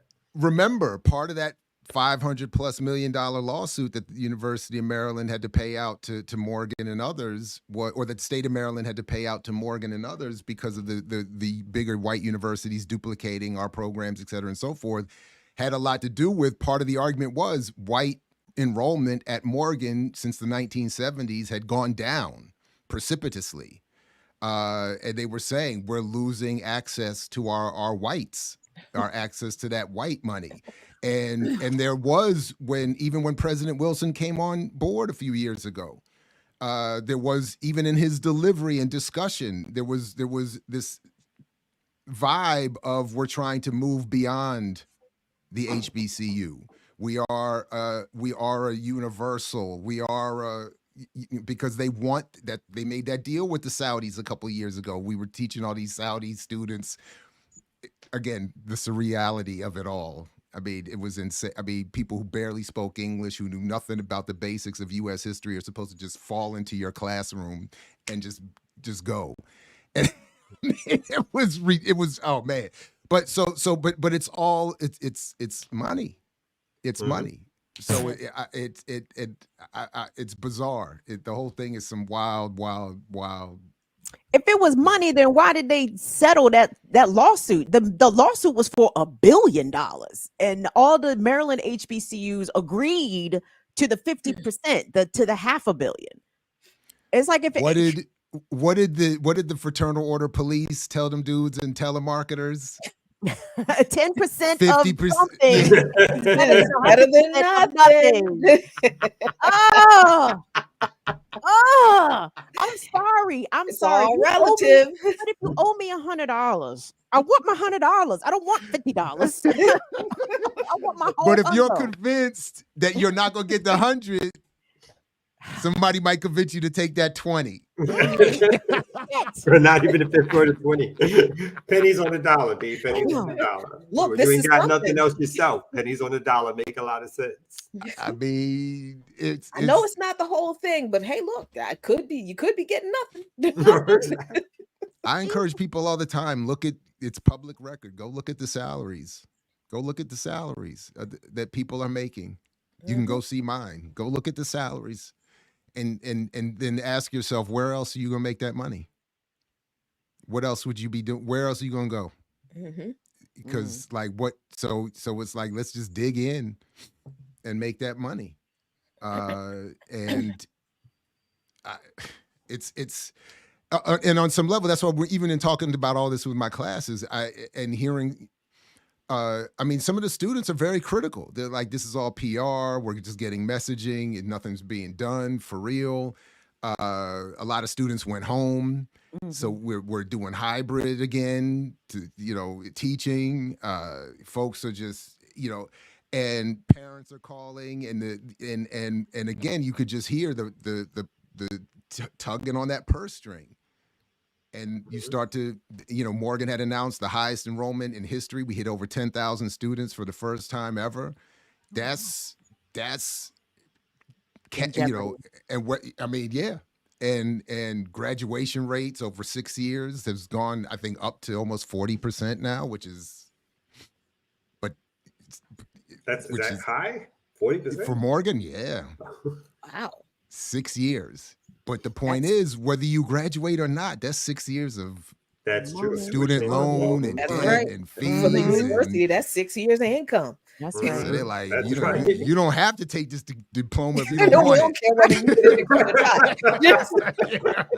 not. Don't run us that check. Joe Biden ain't forgave nothing yet. Y'all still owe them money. Nope.